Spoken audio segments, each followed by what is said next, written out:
of Allegiance. I'll ask Mr. Atkins to lead us. I pledge allegiance to the flag of the United States of America and to the republic for which it stands, one nation, under God, indivisible, with liberty and justice for all. Thank you, Mr. Atkins.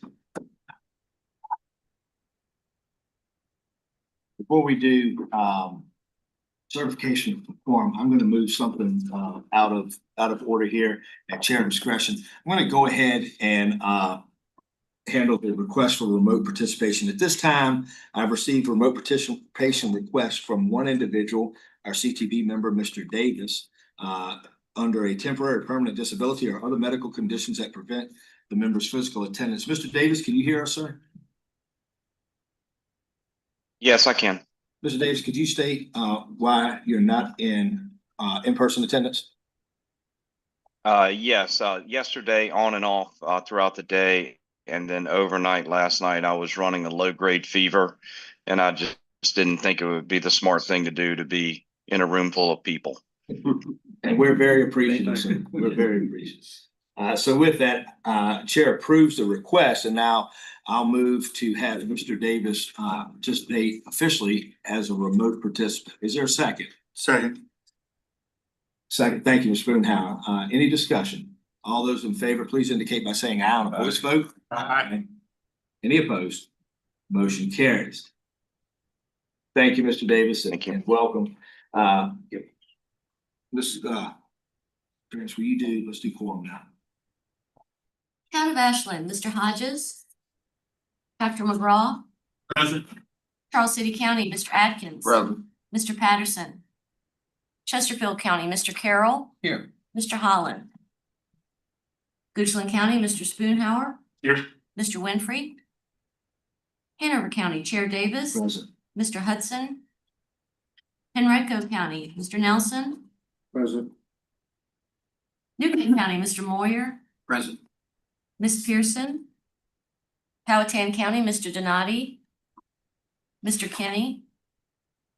City of Richmond, Mayor Avula. Here. Dr. Newbill. Virginia House of Delegates, Delegate Cousins. Present. Senate of Virginia, Senator Hashmi. Here. Commonwealth Transportation Board, Mr. Davis. Here. Capital Region Airport Commission, Mr. Miller. Present. Mr. Rutledge. GRTC, Ms. Adams. Here. Ms. Torres. Here. RMTA, Ms. Dean. DRPT, Mr. Trogdon. Ms. Dubinsky. VDOT, Mr. Bridge. Mr. Totten. Here. Mr. Riblett.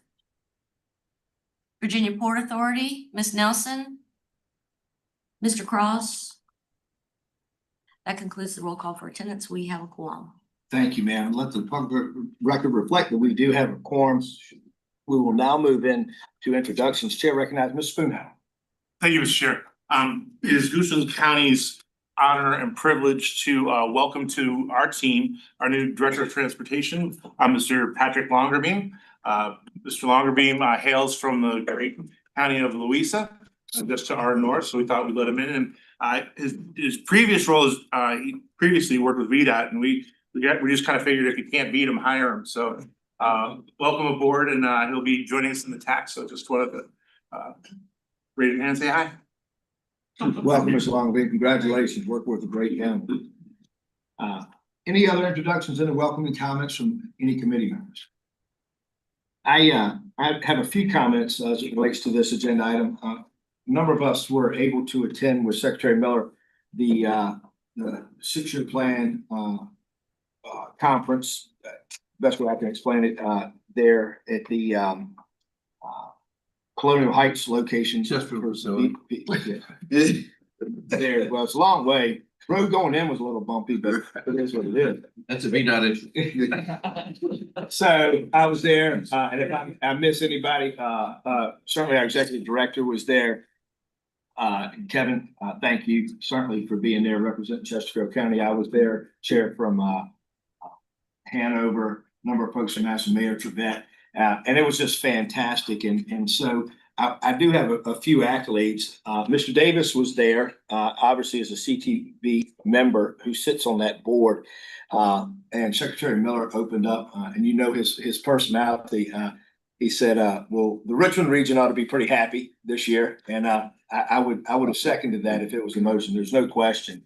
And I'll start off by saying, you know, I did have some concerns with how the Richmond region would fare when Mr. Davis got on the CTV, because I was wanting to make sure that we were able to have a good working relationship, particularly after November 16th of last year, when a small school from Farmville came to Ashland and attempted to play football. And you know, those things can happen, and it's no point in really mentioning that it was a 6-27 game to Randolph-Macon. But Secretary Miller kind of teamed up with Mr. Davis to make some what I deemed as disparaging comments. But I've said this, I've had the pleasure and really the honor of working with a number of CTV members and folks that we've known for years. And Rex is very humble. He says, well, I'm just kind of learning things. I'm doing this, that, and the other. And I think that's overly humble. I will say this, I think Rex Davis is probably one of the best CTV members I've ever worked with, and that takes nothing away from anybody else, but he's done a phenomenal job. And I think his representation of this region is one of the strong reasons that we've done so well. He goes down there, he's involved, and then he advocates on the board with his authority to impress upon his fellow board members the importance of what takes place in the area that he's responsible for representing. So, Rex, I got to tell you, I really appreciate that. And yes, Secretary Miller's right. I think the Richmond region should be happy this year. I know I am, and I appreciate your leadership. I wish you were here to join us so I could thank you in person, but we really appreciate your leadership, and it was a great meeting. So thank you, Rex. Appreciate it. Thank you. Glad you guys were able to be there. And excuse me, it was a very good meeting. There were no disparaging comments regarding Randolph-Macon for the record. Well, pardon me. But yeah, the Richmond region has fared very well. So we just need to make sure that we do all we can to keep this money in our region, particularly as it relates to HPP money. So we want to keep our arms around that as best we can, because I know a lot of the other CTB members are kind of giving me the side eye about the amount of HPP money that we were able to garner this round. So I can't take any of the credit for that. I'm probably in the right spot at the right time. Maybe it was somebody else's doing before I got here. But anyway, we are where we are, and we just try to keep our arms around it as best we can. And thank you for the kind words, Sean. That was very nice. Thank you. Appreciate you all. The next item on the agenda is, pardon me. We have Mr. Trogdon. He just joined the Zoom. Let's reflect Mr. Trogdon from DRPT is here with us. Zach, you on it? Yep, got you. Can you hear us, Mr. Trogdon? Yes, I can. Yes, I can. Thank you for joining us.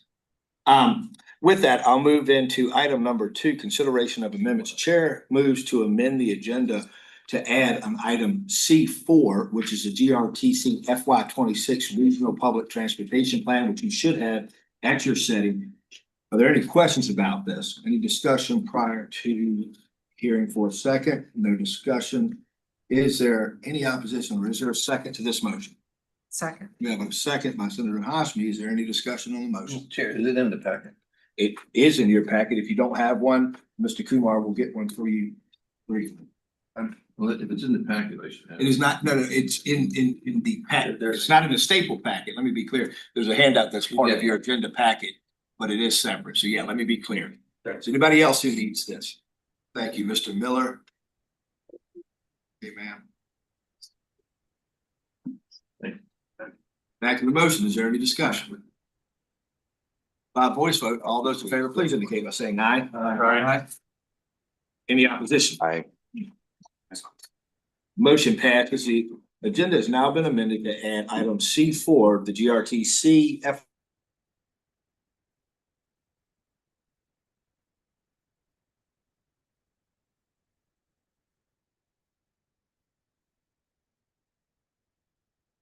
To review the minutes. Are there any additions, deletions, or corrections? Is there a motion to approve? So move. A motion. Is there a second? So. We have a motion and a second. Any discussion? All those in favor, please indicate by saying aye. Aye. Aye. Any opposition?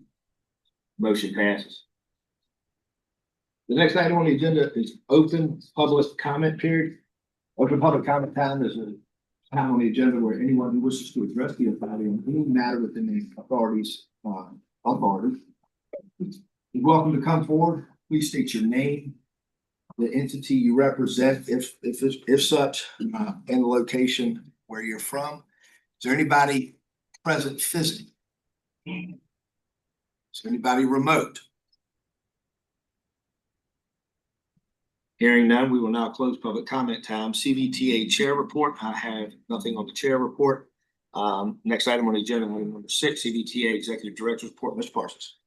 Thank you, Mr. Chair. I don't want to negotiate. Very well, we'll move to the next agenda item. Next agenda item is our public hearing on the FY26 CVTA operating and capital budgets. You'll find that in page 8. And I'm going to turn that over to Mr. Parsons and CFO Shepard.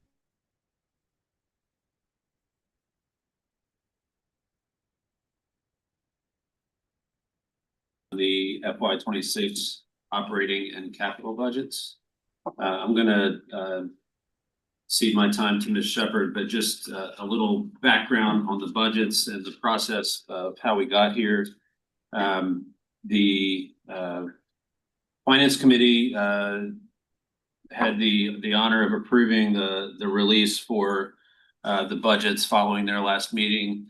For public review. That public review period is a 15-day public comment period that started April 10th and wrapped up yesterday, April 24th.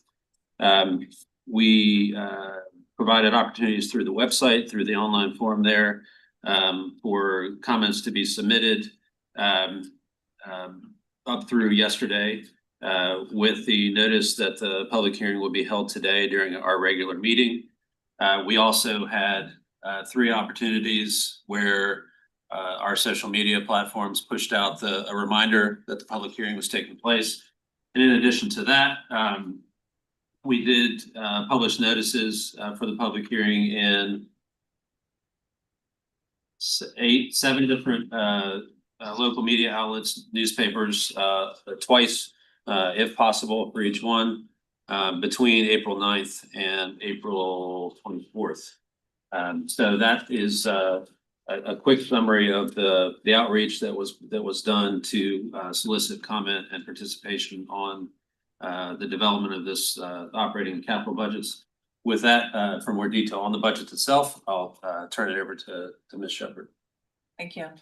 Good morning. I've met many of you, but as a reminder, I'm Lauren Shepard. I'm the new CFO at Planner VA as of January. I'm a CPA and I spent the last 8 years at the Community Foundation. As Mr. Parsons noted, the CVTA Finance Committee reviewed these materials in detail at the April 9th committee meeting and recommended the authority adopt the budget as presented. I'll present the budget highlights and then Mr. Parsons and I are happy to answer any questions. Proposed operating expenses are 17% higher than fiscal year 25, primarily due to 1 additional FTE, cost estimating bench fees, and bond attorney validation fees. A proposed capital budget for new grants management and accounting system, which we'll discuss more in a moment, increases total spend 20% as compared to prior year. For this draft,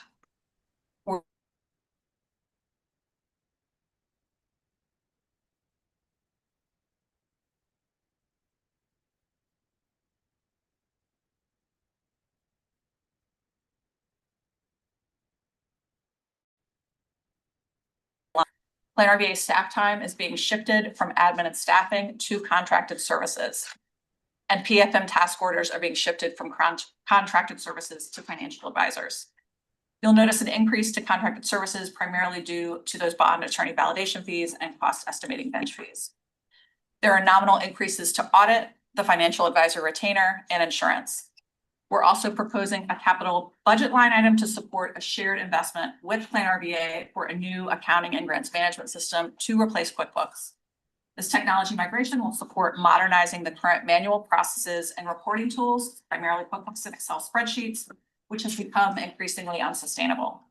Modernizing our operations will also support compliance efforts and promote long-term impact. The 25,000 proposed capital budget is a preliminary estimate for a portion of this shared initiative with Plan RVA for the upfront investment in such a system. The Plan RVA Commission approved this initiative earlier this month. Staff is still evaluating vendors, and we will come back to the authority as plans are finalized. In addition to the, I'm so sorry, this on the screen. Here we go. So there's the Excel version of the budget. In addition to this Excel presentation, we are also showing the same budget data in what's called a Sankey diagram.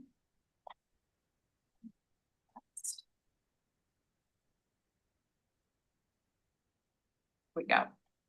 So the thickness of the lines represents quantity. So the thicker the lines, the more dollars it represents. It's a visual to more clearly reflect how the CVTA funds will be utilized in this upcoming fiscal year. I'll pause for any questions or comments on these materials. Any questions or comments? Thank you, ma'am. Mr. Chair, the page 8 in the agenda packet is the staff report that is a quick summary of everything that Ms. Shepherd just presented.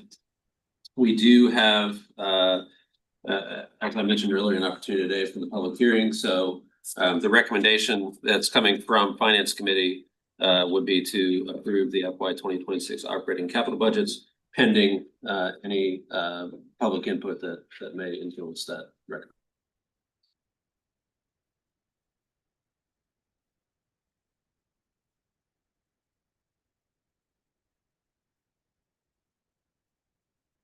Mo. Does Scott make note that we had no public comment? Is there a motion to adopt this? My apologies, yes, close the public hearing. Committee, you want to speak on this? No, I was just saying, is this out of committee? So that is the motion. It is an actual motion It is the on the motion floor from and the the second, committee. so it's just a vote. Okay, well, but the committee sent a recommendation in, but I need a voice, I do need an audible motion to adopt the 26 CVTA operating capital budget in this meeting. So moved. There's a motion. Is there a second? Second. Second, we have seconds all over the place. Thank you. By roll call vote. Dr. McGraw, Aye. Mr. Atkins, Aye. Mr. Carroll, I'm gonna vote aye, but Mr. Chair, was there any opportunity for discussion on this? Or we just taking a vote? You seconded it, so I think I didn't second it, but that's fine. well, sir, my apologies, sir. We'll pull back on the roll call vote. Do we have discussion? I just You want to. better say something. You bet. So I just wanted to make a comment that some of the discussion that occurred in the Finance Committee about this is an assistant for the executive director. That was something that was spoken about early on in the creation of the CVTA, and we're at a point now where I think that's a needed position. It is, and that is, you're correct. And just as an update to that, we are finalizing those processes. Mr. Parsons is giving us a list, a short list, if you will, and then I will meet with those folks in more of an informal fashion, the final short list. And if anybody has any questions, we can certainly talk about that, but I've asked Mr. Parsons to handle the heavy load of going through resumes and doing initial interviews and those types of things. So thank you for that, Mr. Carroll. That's trying to be difficult, but I think this is an increase in the budget. I think it's worthy to explain to people what the significant part of it is, which is usually always, human capital that we're spending on. No, you're right. You're right. We had discussed it prior to, but it is very germane to this, so it should have been brought up again. And thank you for that. Any further discussion? Motion stands, a second stands, no hearing, no further discussion. Mr. Carroll, I'm still a yes. Reset the vote, roll call vote, please, Ms. Scott. Dr. McGraw, Aye. Mr. Atkins, Aye. Mr. Carroll, All right. Mr. Spoonhour. It was, well, based on Mr. Carroll's comments, I'm gonna have to change my vote. Aye. Chair Davis, Talked you right out of it. Aye. Mr. Nelson, Aye. Mr. Moyer, Aye. Mayor Avula, Aye. Delegate Cousins. Aye. Senator Hashmi. Aye. Mr. Davis. Aye. Thank you. That motion carries. It's a record reflect motion passes. And with that, speaking of personnel, I'll be coming to the authority after doing an annual review, performance review, and strategic review, because it is an executive position with Mr. Parsons. We're in conversation now about his annual review as it relates to performance, strategic planning, and those types of things. So I'll come to the authority with a proposal at that point as it relates to any salary or merit increases and a summary of what we talked about during his performance review. If there's anybody who wishes to participate in that in any manner, please let me know. We'll facilitate. If anything you'd like me to address with Mr. Parsons, certainly that's open too. But just as a reminder, we are in the performance review season for our executive director. So thank you. We'll move into action items now. Agenda item C, there's 1, 2, 3, and 4. 4 is the amended item. I asked Mr. Parsons to go into the wayfinding standard as it relates to the project amendments. This is for Henrico and Hanover. And you'll find those on page 11. Mr. Parsons, once we do this and we have votes after each vote, I'll just allow you to just move into the next agenda item. So I'll turn this over to you and then we'll handle the votes. Should there be one? Agenda item C1, Mr. Parsons. Thank you, Mr. Chair. Hopefully the numbering is right. This is actually page 17 of the agenda packet. Staff report is there. Particularly pertaining to the wayfinding standard project agreements, CVTA has an established reimbursement process through the SPA approvals that has been vetted by all localities, members, as well as VDOT. We do have a set aside as part of the fall line wayfinding plan of funds that are dedicated towards the fabrication and installation of wayfinding materials along the 43-mile corridor. 2 localities have prepared draft SPAs for their segments of the fall line trail, and that is what is presented as part of the agenda today for consideration by the full authority. At the April 9th, 2025 regular meeting, the Finance Committee voted unanimously to recommend full authority approval of both the Hanover County Wayfinding Standard Project Agreement and the Henrico County Wayfinding Standard Project Agreement with slight administrative updates. Those have been made. And then following that, at the April 14th, 2025 regular meeting, the TAC voted unanimously to recommend full authority approval of both SPAs with the administrative updates as recommended by the Finance Committee. So the requested actions are a consideration of both standard project agreements as presented in the packet, and those are included starting on page 19 for consideration by the authority. Mr. Chair, that's the staff report. Be happy to take any questions. Any questions for staff? That was a combined presentation, but we will have separate votes. Any further discussion, comments? Mr. Carroll, anything? Nope. See, hearing none, we'll move into the first proposed motion item, and that is the Hanover Special Projects Agreement. Any further discussion on that? Any questions? Hearing none, is there a motion to approve the standard project agreement with Hanover County as presented? So moved. So moved. Is there a second? Second. We have a motion in a second. Roll call vote. Dr. McGraw, Aye. Mr. Atkins. Aye. Mr. Carroll, Mr. Spoonhour. Aye. Chair Davis. Aye. Mr. Nelson. Aye. Mr. Moyer. Aye.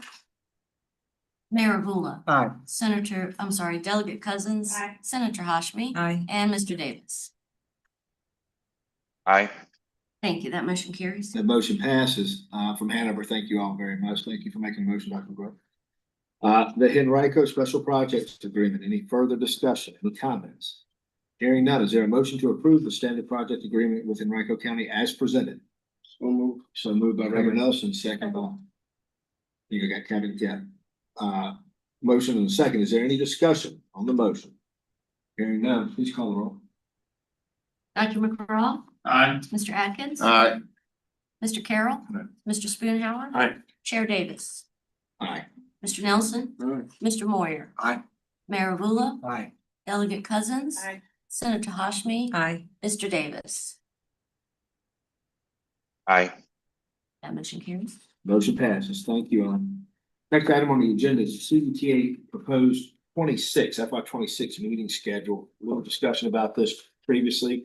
It was worked on quite a bit just with folks' schedules. Other regional events, being mindful of General Assembly duties, duties back at home for our local policymakers. So I'm going to turn this over to Mr. Parsons. Be less than 5 minutes, but please take a look at that. Is that page right? It's on page 36. Yeah, these are off some 36. So yes, it looks page 36, not 29. Yes, thank you, Mr. Chair. I don't think there's much else to be said. What's in the packet is not just the authority meeting schedule, but also the TAC and the Finance Committee. We have tried to be mindful in proposing these dates. They do follow our standard meeting process in terms of day of the month, but we have made adjustments as needed. My suggestion is for consideration of action today, with the understanding that we can amend the schedule as needed when conflicts arise. It can always be amended. Is there any discussion on the proposed schedule? Very well. Is there a motion to approve the FY 26 meeting schedules? So moved by Mayor. Second? Is there a second? Second by Mr. Spoonhour. Thank you both. Any further discussion? We can do this by a voice vote. All those in favor, please indicate by saying aye. Aye. Aye. Any opposed? Motion passes. Agenda item number 3. C3. Thank you, Mr. Chair. This is actually a fairly important consideration by the authority. This is item 3, the CVTA bond issuance next steps.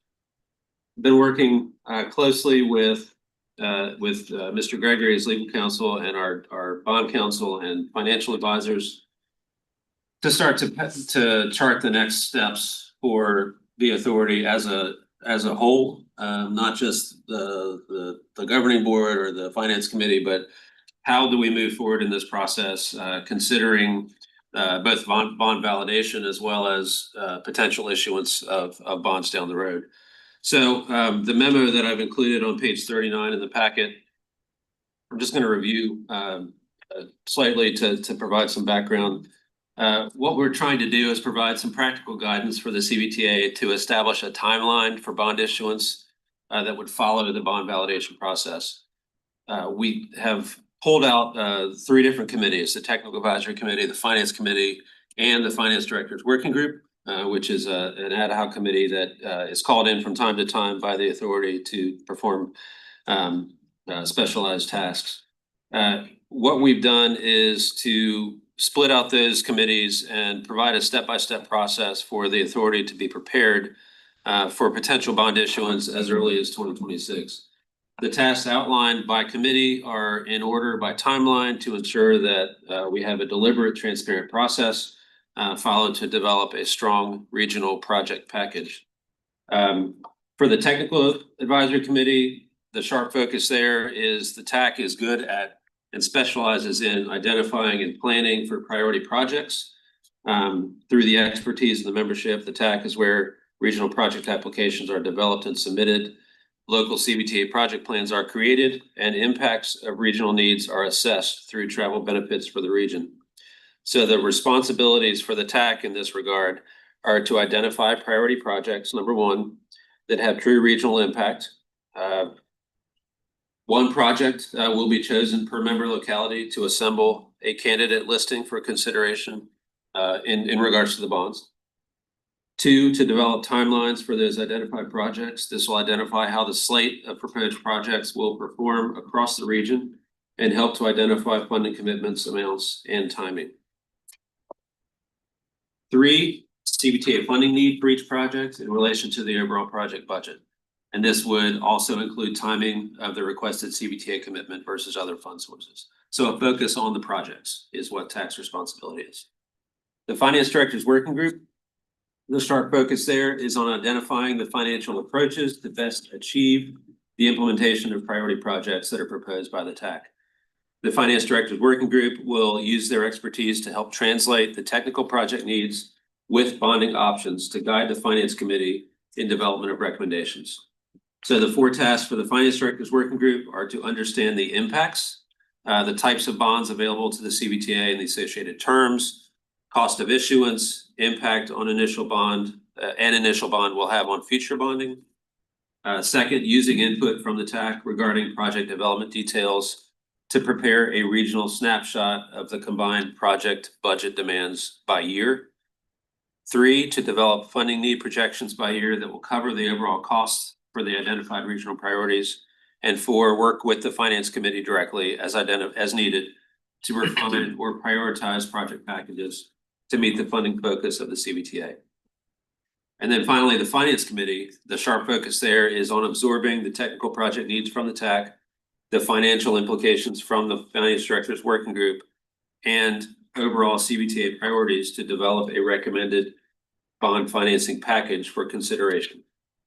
And the 4 tasks there identified are review and assess impacts of the Finance Directors Working Group funding package, request updates from TAC as needed to provide more information on priority projects, working directly with bond counsel and financial advisors to understand the guardrails for development of a package and its impact on the annual regional project budget.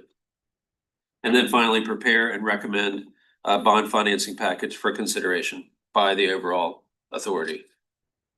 The request today, my request, is for the authority to consider this process, and if in agreement, issue your permission for me as executive director to provide guidance for the 3 committees to follow the guidelines presented below. This would essentially set a milestone in place today that would help me and staff to chart our path forward and work directly with all of our consultants and committees to make sure we're all on the same page. Any questions? Yes, sir. Spoon up. Mr. Parsons, thank you for the presentation. So just so to put it in plain speak, when we move forward with bond validation, it was, we kind of, in my simple mind, but we just said, that's like getting pre-approved for a mortgage, right? So you're going out, you're not getting a mortgage. Is this saying now we're out looking for houses? Or is this saying we're maybe calling a realtor and we're trying to figure out what the process is gonna be if we decide to go buy a house? Thank you. Ms. Parsons can certainly answer. I want to be clear. He can get into the minutia and the details. I think that's an excellent question. One of the things that I talked about, I wanted to be clear about with the authority and the public is exactly what Mr. Spoonhour said. You know, when we started talking about bond issuances and processes, some folks said, well, we're not going to do it. We're just trying to get the process in place. And I said, well, let's be clear. If you're putting the process in place, there should be some reasonable expectation that you may decide to go down and start issuing bonds, right? To your point, it's like getting pre-approved for a mortgage. There should be a logical next step. So this doesn't move us forward in issuing bonds, but it does put a plan together as we move toward what I think is at some point going to be the logical culmination of this plan is CVTA will be looking at bond issuance, right? This is not just an administrative matter to say, well, we have it in a file cabinet in the back of the room, should we ever need it? And I can't speak for the full authority, everybody will have different views, but I don't think you put a bond issuance process in place and you plan together without the understanding to be fully transparent that at some point you will use that tool, right? When that happens, not sure. That would be up to the authority. But to your point, this doesn't move the bond issuance process forward towards any material aspect of issuing bonds, but it is a logistical and administrative matter that needs to be in place should you go and issue bonds, which again would be the logical conclusion, but I don't think it should be seen as the next step towards a predetermined bond issuance. That said, it is part of the process that gets us to where we would need to be should we ever issue bonds. So sounds a little nuanced because it is. So I don't think that this advances bond issuance in any manner, but it does put the proper protocols in place should that be the determination of the authority at some point to issue bonds. So that's full transparency. Mr. Parsons. Hey, thank you. And I'm gonna try and carry forward the plain speak metaphor. Please. I think that, and Mr. Gregory, correct me if I'm generalizing this too much, but I think what we're doing is the authority made a commitment earlier to try and get pre-approved for a mortgage. What we're doing here is making sure that we have an understanding authority-wide of what that range of prices might be for the mortgage and the types of houses we're looking for. So we're the bank now. This is, here's the bank. Yes. For the record, these are metaphorical discussions. We're not looking for mortgages or real estate. I was hoping to be able to afford this animal. Mr. Chair, I better not start getting emails. Well, you know, it is a good time by. Yeah, it is. But I just want to be clear, this is the process that we're moving towards, and I was very clear, I think with the authority, the Parsons, Mr. Gregory, I never wanted it to look as if it was a step from my view, as just an authority member. I want to make sure that the message wasn't out there that, you know, well, we're just putting this in place. You wouldn't do that unless you had an idea that at some point in years to come, that you would use that as a tool. And whether that's used is up to the authority and who sits on the authority at the time. But let's be clear, we are putting measures in place that would make sure that we're meeting all the requirements should there ever be a discussion about bond issuing. So two separate things, but certainly under the same umbrella. But no, this is not us going out and issuing bonds. And I know that wasn't your question, but I'm very sensitive. It sort of is. It sort of was. Yeah, okay. Good. Thank you. Mr. Chair. Yes, sir, please. So, not to, I don't wanna bring the metaphoric thing to the end. So, besides us being a bank, the TAC, us, the finance committee are sort of like realtors. We're bringing ideas, you know, Y'all that kill it. maybe, you know, metaphor. But anyway, what Mr. Parsons read off about beforehand, about who's, about what the tax responsibilities are, what all the working group is about and what we're about. That's something we need to be thinking in all those situations. If there is that project out there, that would be a project that a bond would be necessary. Cause you go mission vision, then you gotta have a goal. And if there's a goal is mediation of congestion or whatever, safety, I guess, is always number one. But we have to be looking towards that. If somebody has an idea, maybe that's what we look for a bond for. Yes, sir. Thank you. I believe my response to that would be that if the authority ever decided to issue bonds and they didn't have this in place, then you would have to do this before you could ever issue bonds. So might as well have it in place now. So yes, sir. Does that answer your question? Oh, yeah. Without putting a for sale sign in front of something? Mr. Chair. Yes, sir, Ms. Mayor. Just as I continue to learn sort of the structure of this, who participates in the finance directors working group, and is there overlap between that participation and finance committee? In terms of, that's a great question, Mr. Mayor. In terms of the personnel and the members, typically there's not overlap with the finance committee. Finance committee is the elected officials. Okay. Finance directors are primarily the finance directors for each locality or a designee. Okay. And I have, over the past few weeks, reached out and re-energized that group. So everybody is understanding that there may be an ask of them over the next few months. So I think we're ready to go and have full participation from all 9 jurisdictions. Thank you, Mr. Mayor. Yeah, and just because there's not overlap within those groups does not mean there's not communication on that. And only policy recommendations come from the finance committee, from those who have the authority to send those up, and then obviously ultimately. Thank you. That is great clarification. Anything else? Yes, ma'am. Okay. Yes, ma'am. Basic question. So this working capital reserve on page 41, what is that fund intended to cover? Like, what are the reserves? Yeah, thank you. I've heard Ms. Parsons, and then you have finance director here, so at y'all's pleasure. I can handle it. Mr. Spoonhouse. So that's a great question. The authority took the initiative to realize we should have some sort of reserves in place.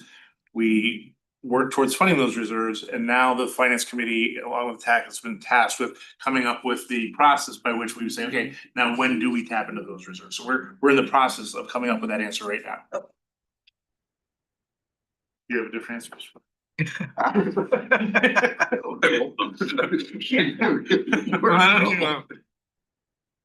I answer your question now? Yeah. Thank you. Thank you for bringing it up. Anything further? So again, we're on item C3. Hearing no further discussion, I'll turn it over to Mr. Spoonhouse for a proposed motion. For proposed motion. Yeah, would you share that? Absolutely. Move to adopt this presented. Move to adopt as presented, item number C3, by Mr. Carroll as a second. You know, with this, we have voice vote. I'm actually gonna call for a roll call vote on this, Ms. Scott. 1 second. Dr. McGraw, Aye. Mr. Atkins. Aye. Mr. Carroll, Mr. Spoonhour. Aye. Chair Davis. Aye. Mr. Nelson. Mr. Moyer. Aye. Mayor Abula. Aye. Delegate Cousins. Aye. Senator Hashmi. Aye. Mr. Davis. Aye. Motion carries. Motion carries. Thank you. We'll now move into item C4, which was the amended item GRTC FY26 Public Transportation Plan. Thank you, Mr. Chair. The staff report was passed out this morning. Anybody raise a hand does not have that? Okay. The background for this agenda item is that this is part of the annual process that is set forward in state code. The enabling legislation obviously dedicates 15% of CVTA revenues to the Greater Richmond Transit Company. The legislation further requires GRTC to develop a strategic plan for public transportation within the Plan RBA footprint in coordination with the Richmond Regional TPO, the Transportation Planning Organization. Annually, GRTC submits a proposed list of investments to CVTA consistent with this strategic plan. The code language is included in the staff report for consideration. The plan is an annual requirement, identifying how GRTC plans to spend CVTA funds in the upcoming fiscal year. The 26 plan addresses a handful of priorities, which Ms. Torres is here to present. Those are also summarized in the staff report. There is a recommendation from TAC, and I will be happy to repeat that following the presentation. So, Mr. Chair, if that's okay, Ms. Torres, please proceed. Yes, good morning. Jeff, you highlighted quite a bit, so this will definitely speak an overview unless there are questions. As mentioned, this is required. We do this annually, so notification of a CVTA just to get approval on what our plan is to spend the approved funds. So just highlighting, the majority of the funds we approved were for the maintenance of service. So we had jurisdictions were part of our normal revenue in terms of operations of the service. So that was reduced when the legislation was put in place. We used the funds from CVTA to fund the service as well as 2020. Our capital program, we apply primarily through merit through DRPT as well as TRIP program. So we do have our draft approved amount for the 6-year improvement plan. And of that, we use depending on the actual project, 2% CVTA, 2% match for those projects, or 4% from CVTA. We have prioritized, again, planning studies and also just continuing the service update that we are doing as well as monitoring the expansion that we did last year. This kind of puts the dollars with it, so that maintenance of transit operations, this was based on our March draft budget that was presented to our board. So our operating budget was about 112 million at that point. We have continued to refine it and are continuing to work with our board, and that does not go until later this month. So of that 28.6 million, we're looking at maintaining operations and levels of service. And the projected amount that kind of accruing this year is about 34 million, so 28.6 would go towards maintaining service. 250 towards planning studies. We have one particular effort that we did additional funds for this year, and that is our permanent transfer station, working with the city of Richmond to further that effort. And then about 1.2 million, I mentioned that match, and this is just highlighting a few of those projects that we applied for continuing primarily study or engineering efforts to move forward, as well as our bus replacement as they can need to be updated when it use its useful life, reach their useful. Also highlighted here are just some of the changes we plan on having this year. So we are going to be putting in place, again, working with City of Richmond, as well as Henrico County, some additional micro transit zones. These were funded through TRIP last year, and going to be putting in place at the beginning of July. So our Route 56, that will stay online as we put in the micro transit zone, but it's White Oak Montrose area. Our Route 88, which is going to be our Broad Rock zone, will also be replaced by that Broad Rock Cherry micro transit zone. And then we will be doing expansion of our current Sandton zone to incorporate a little bit more of the city. This kind of shows you just the tour that this effort has gone on. We worked with the TPO TAC through this effort. It went to our board of directors for approval, and now it's gone to the policy board, CVTA TAC, and now is at full authority for final review. Thank you, Ms. Torres. The TAC, as I mentioned, did have a lively discussion about this item in its last meeting, with three main points that were discussed. One was regarding the budget needs, the distribution of funds between transit operations, planning studies, and capital matches. There was some discussion about what the calculations are for that percentage split. As you can see in the slides, the majority of the funding is going to operations. Another question or discussion question was the reserve levels. What is discussion about what the desired amount of reserves is for these funds to support over time. And then finally, questions about the process for amendments to the plan.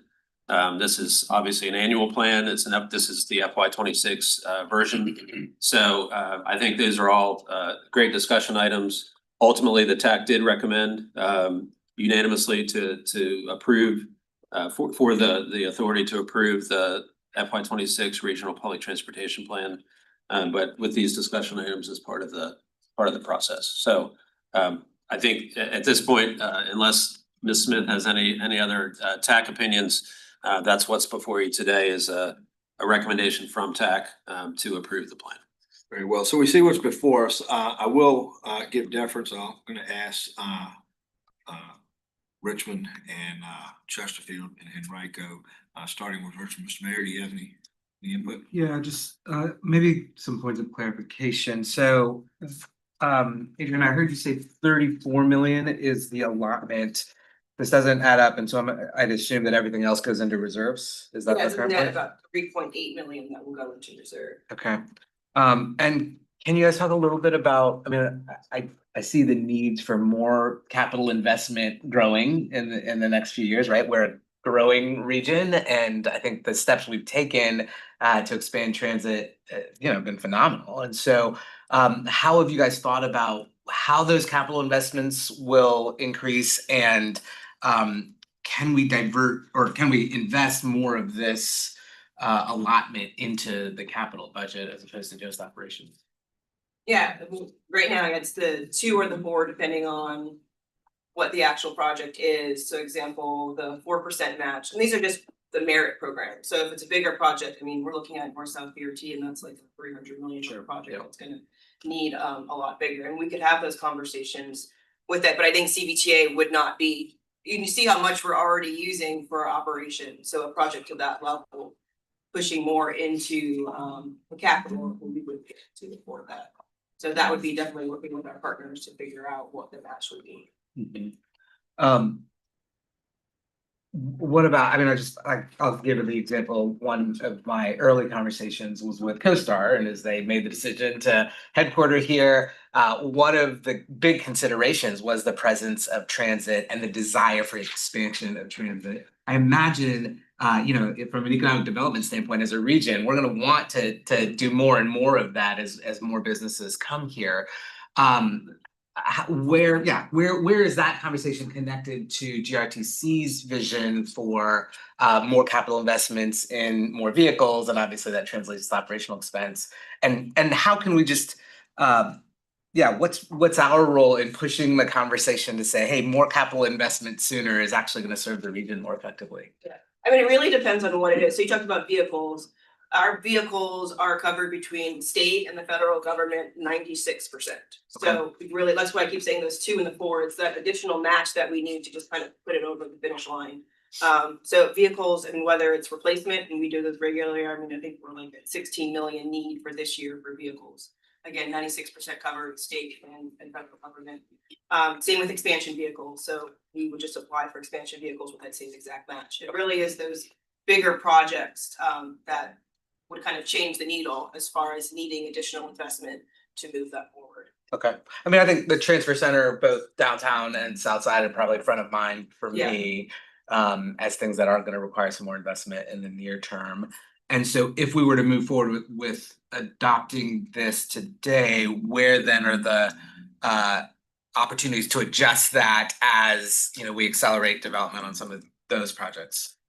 Yeah, and I mean, the ones you just mentioned, I mean, the city of Richmond applied for the CVTA regional pot. I feel like that's if the jurisdictions have a large project, we can't apply for anything, but if that's something that was of interest to you to push forward in the region, that would be an opportunity for that pot of money. And maybe there would be opportunity for us to kind of leverage ours with the regional to move it forward. I think it's depending on the largest of the project, it's just kind of just working together to figure out what is the sources. Okay. And what are the dynamics around how much you all need to put in reserves versus funnel into capital investment? We approach it every year depending on what we need to just maintain our service to start off. We'll be working, as these projects are growing in costs, working a lot closer with you guys. I mean, if it's not something that we can afford to move forward and there's not a match there, then we'll have to hold off. I mean, transfer station, that's 50 million, a north-south BRT, that's 300 million, a western extension, that's 50 million.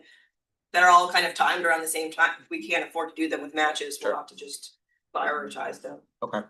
All right. Thank you. Thank you, Mr. Chair. Thank you, sir. Anything from him, right, Reverend Nelson? I'm on the board, so unfortunately, it would be unfair to. Yeah, it'd be uncomfortable. So I'll pass. Judge Phil. No, I would say that, we have representatives from Chester, Michael, Richmond that serve on that board, and we all have the opportunity to have input at that level with what recommendations come forward and requests before us. And so, Mr. Engel represents us on that board, and I think they have a great working relationship between all the jurisdictions, and so, if they come up with some of the solutions that the mayor had talked about, and those recommendations come forward in the future, it'll be open for discussion. But I trust my people that serve on that board. Very well. The mayor did ask one question. I want to know what your answer was. And I will say, just for the record, is Barb here? Yeah. Yeah, so Barb Smith is actually on the board for Chesterfield, so she's really engaged in the conversations. And Dan Smith and I talked to Cheryl and Adrian yesterday for about a half hour about some match questions that we had, but generally we're good. So you asked if there were some adjustments to be made, how would that happen? I didn't hear an answer to that. Yes, sir. That's a great question, and I think this is to the mayor's question too. As far as, and I'm going to try and speak legally, as far as the CVTA is concerned, the 15% goes directly to GRTC for advancing regional public transportation.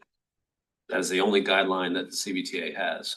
So I think that adjustments to the plan, I don't see any restrictions on how those adjustments are made, but to me, it seems like a direct relationship and communication between the members here and your constituents on the GRTC board to make those adjustments.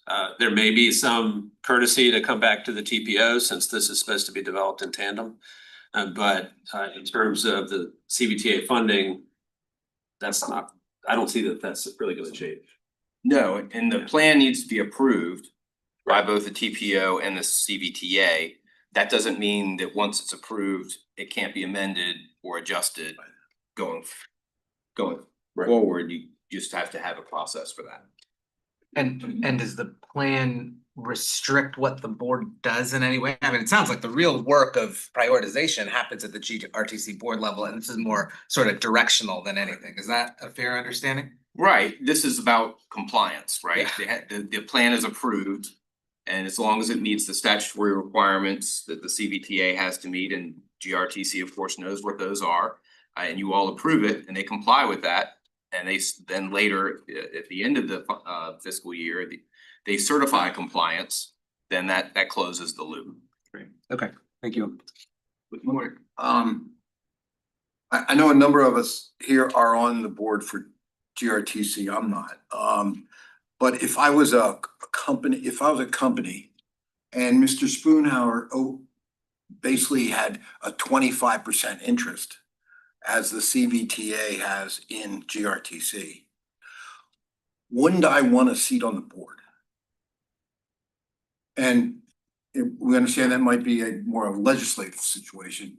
It's actually not, it's a non-profit, it's a stock corporation that's owned by Richmond and Chesterfield. So we actually had to allow for, and graciously, Enrico accepted to actually serve in that capacity on the board. So it's not a legislative issue. Oh, okay, it's not, then my comment is, if I was a company and Ms. Spoonhour had 25%, I'd want more than just here's your 15% of our money. You've asked me to speak for you, but I think you just made your comment. Because you ended in the body, said would not want that. Sounds like you would want. So I'll confirm. Yeah. You know, to that point, sir, I mean, that's one of the things that, you know, when the CVTA was formed, there's some statutory requirements. There's a legislative action on how the money goes to certain entities, where it goes and how it goes. Where and how for GRTC are very clearly defined. So I mean, I think that's a discussion point, and that's generally something that does come up from local policymakers, whether it's from a library board, any other regional entity is, how do I, if my citizens' money goes there, how do I make sure that they're represented in this? So what's been this percentage?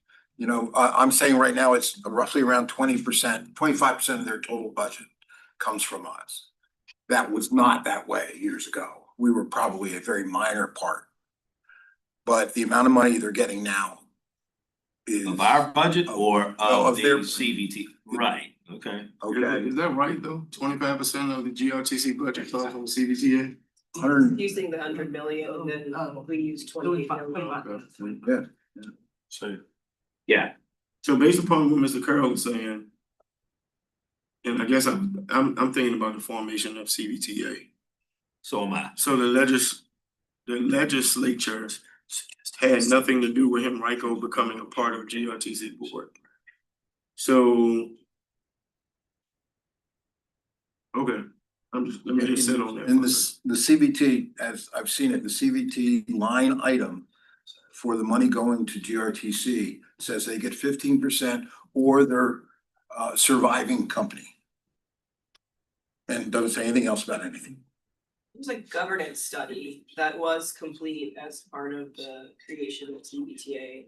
And in that effort is kind of how Enrico was eventually, I guess, put on the board, kind of in parallel of that effort.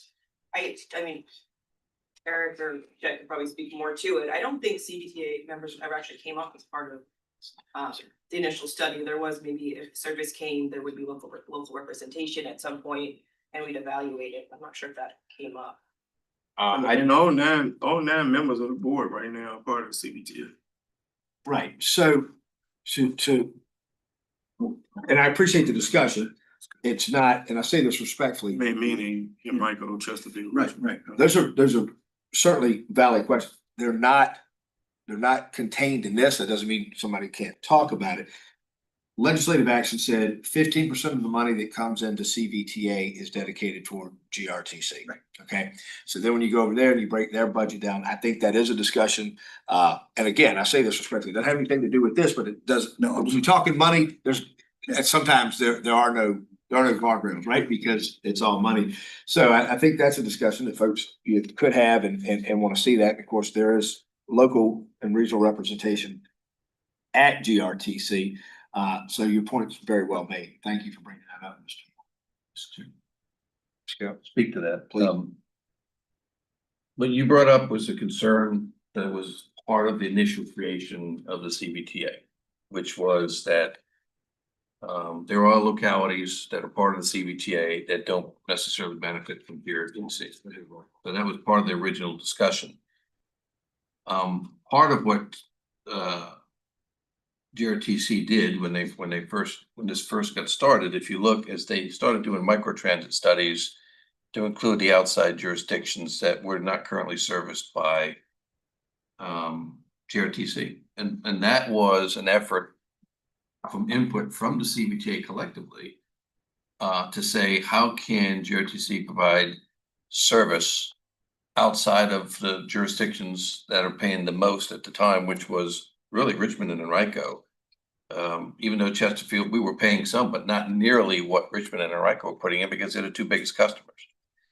So part of that effort was to make sure that some of that 15% that's going to GRTC would also help encompass and provide additional service to the localities who weren't part of it. And so far, I think it's that some of those micro transit services they've put in place have been very successful on the outskirts. I think Ashland is one of them as to use as an example of how well it's being utilized. And so, you know, I'll speak for myself. I can't speak for anyone else on the commission, but I would tell you, I'll always be mindful of how those funds are being utilized by GRTC to help expand transit outside from an equity perspective.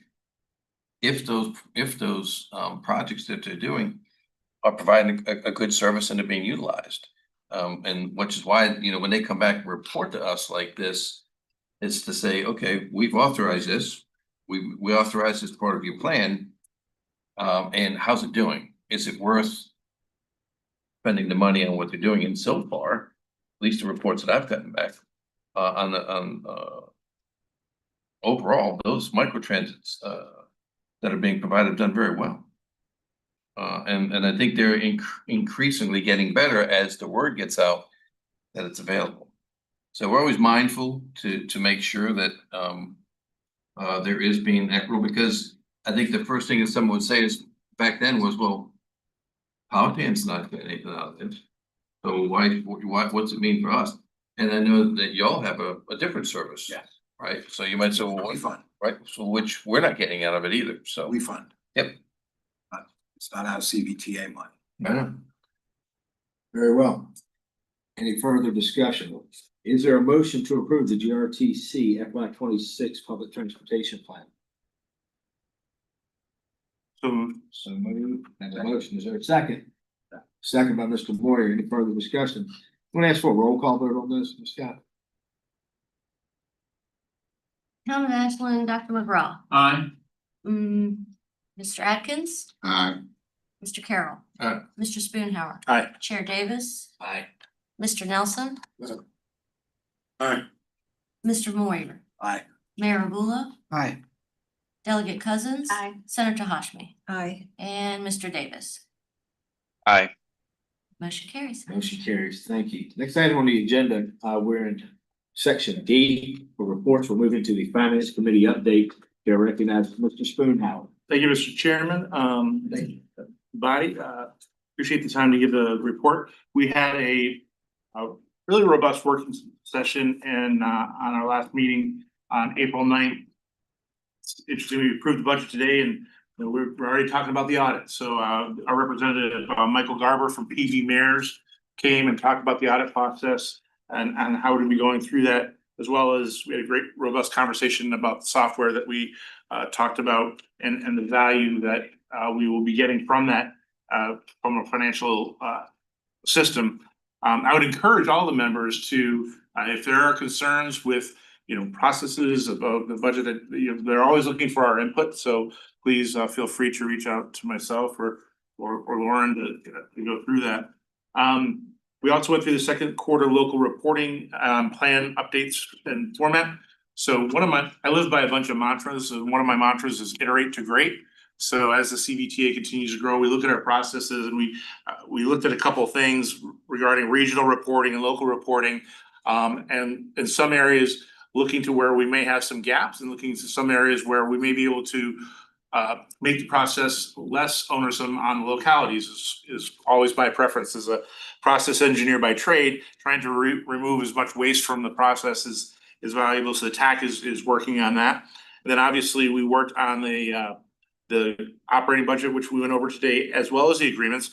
I wanted to see, Shepherd, did you have anything on the budget? Did you get all the comments you wanted to make? And is there anything else you wanted to add? The budget, my comments are complete on the budget. If you'd like me to speak to the actuals for fiscal year 25, I can, but the information is in their package. Sure. Or does anybody have any questions on the actuals? Or is there any highlights, anything you want to highlight? I can. Okay. Mr. Kumar, will you please bring up that slide? Thank you.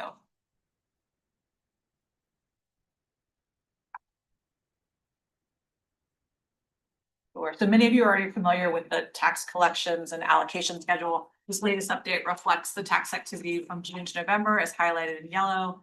We're reflecting the same data in one of those sand key diagrams to more clearly reflect the volume of dollars flowing through CVTA. So those tan lines represent the tax revenues coming in. The green represents the local distributions, the blue, the regional fund, purple GRTC, and then that pink line represents the operating fund, which I'll speak to in just a moment.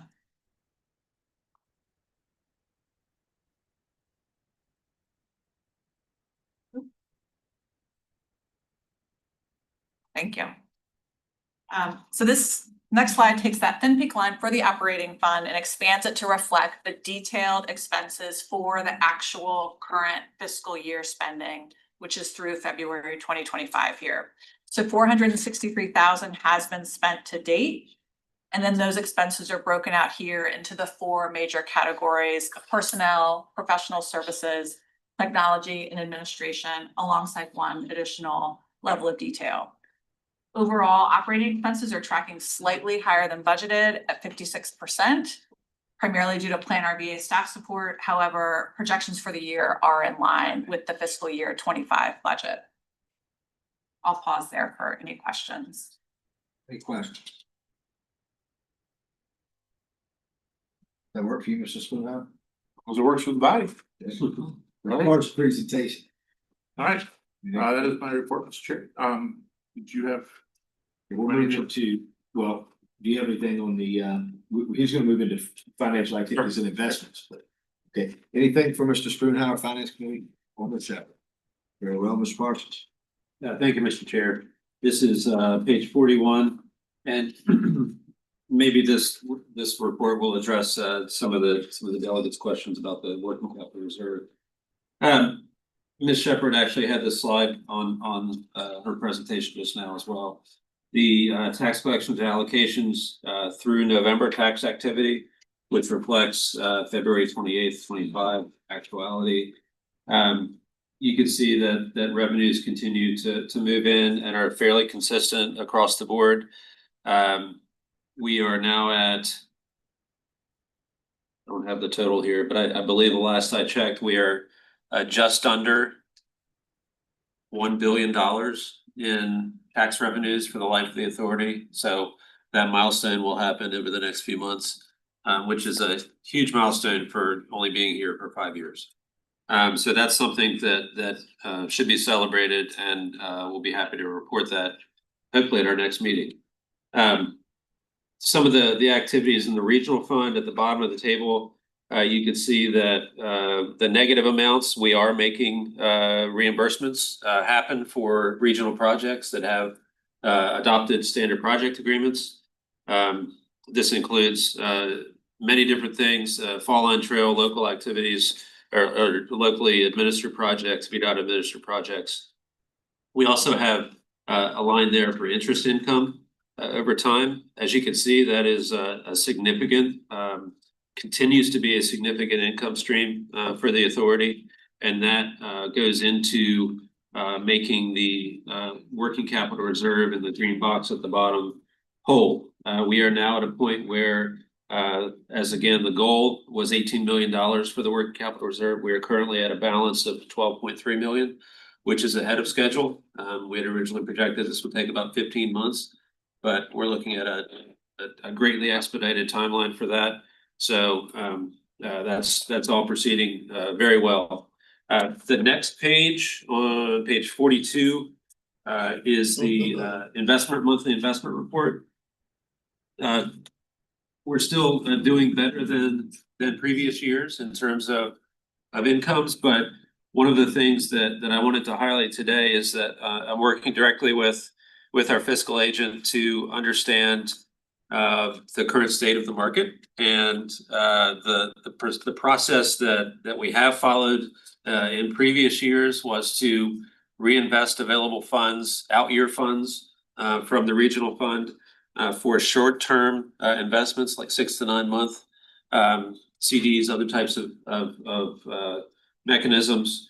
But we're now doing some deeper dives into other possibilities because interest rates are starting to fluctuate, and we're watching that over time. So I've been in touch with our TAC members to understand project impacts from late years from FY28 on out, and we're coming up with possibly a different strategy for reinvestment so that we continue to maintain those interest rates that are favorable for the authority. I'm looking forward to providing an update to the Finance Committee in May in terms of what those reinvestments might be. But that's the update on the financial statements for this month, Mr. Chair. Any questions? Comments? Very well, thank you, Mr. Parsons. We'll now move into the Technical Advisory Committee. Back. Hey, how are you? There's only one item remaining, that was on the April 14th TAC agenda that you haven't already covered in your agenda, which was the tax recommendation for the 5.05 million in interest earnings. So 3 scenarios were included in the tax agenda for discussion. The first was putting funds in balance entry to address project shortfalls. The second was to use the funds towards an existing regional project submitted for smart scale, but not selected for smart scale funding. The third was to allocate the funds to a candidate CVTA regional project that had not been funded when we did our project selection. That last option, we looked at those projects and those requests for leveraging or for design. So we didn't think that was a good option.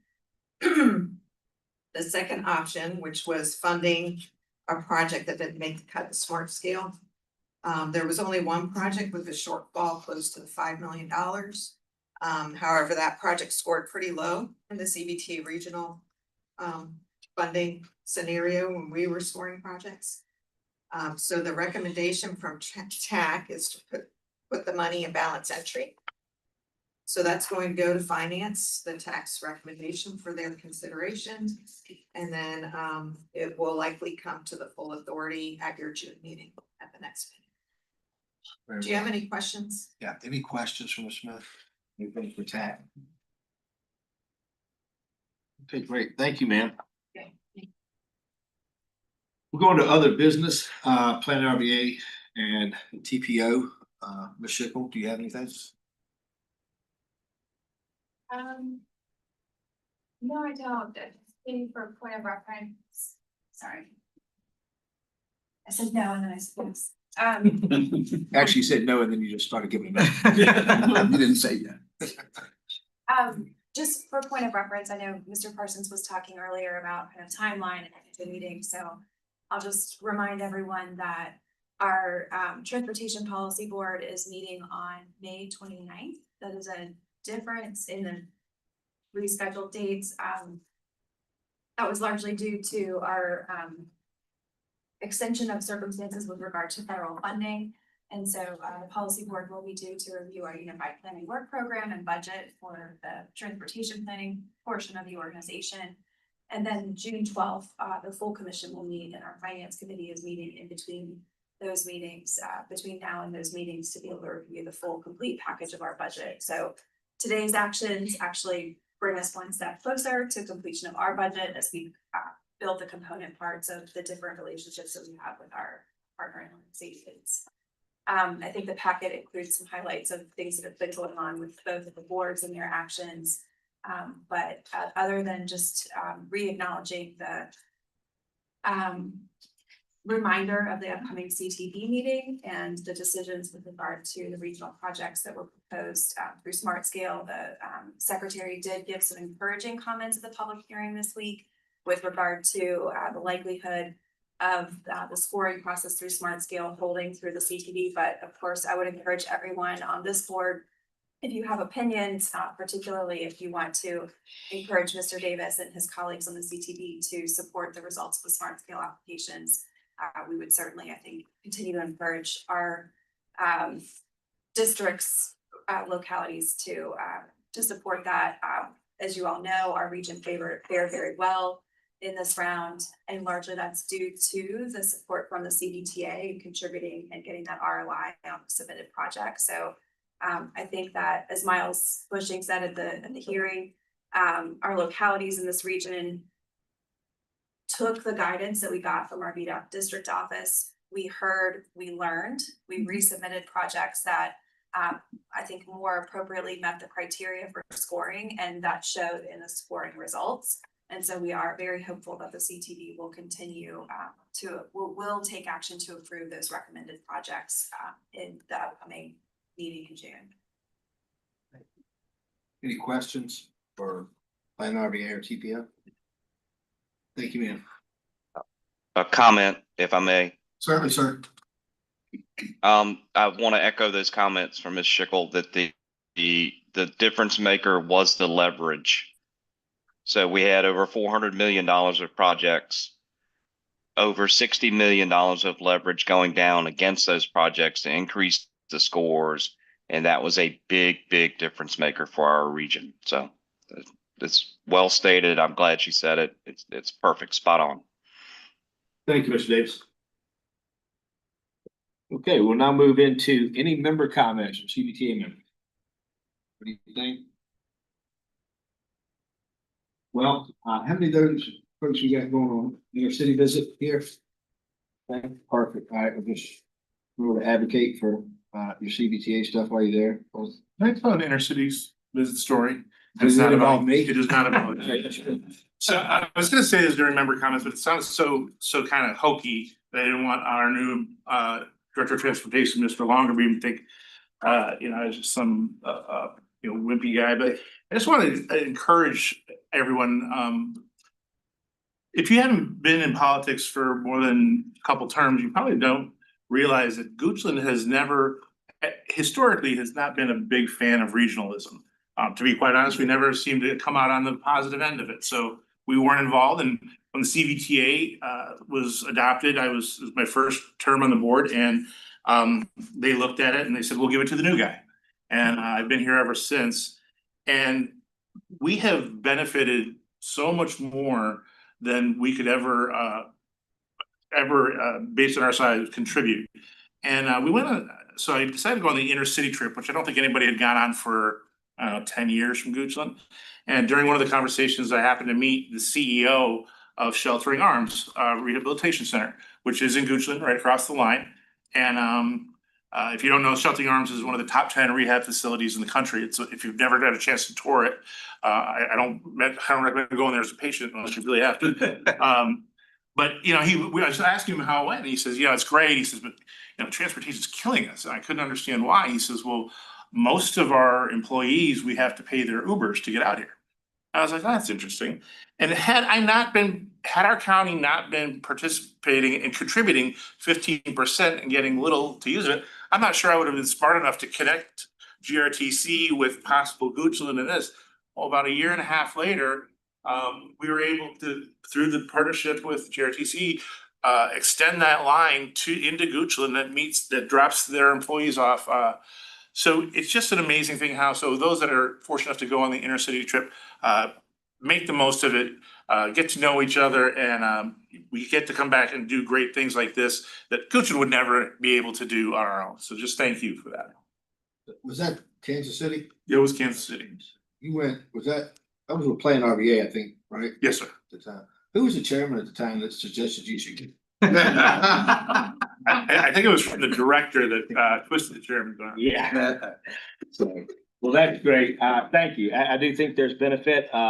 If you have any problems at the airport, you get caught up, just tell them, say, look, I know Perry. Everything will be fine. Got no issues. So thank you all for being here. Really, important meeting. We covered a lot. And again, just coming off of looking at stuff with the SIP, Mr. Davis there at CTB, these stories about the intercity visit, you see how these organizations work. It comes down to the money. Where do we put the money to get the best ROI? So for those who are going on the intercity visit, back to that.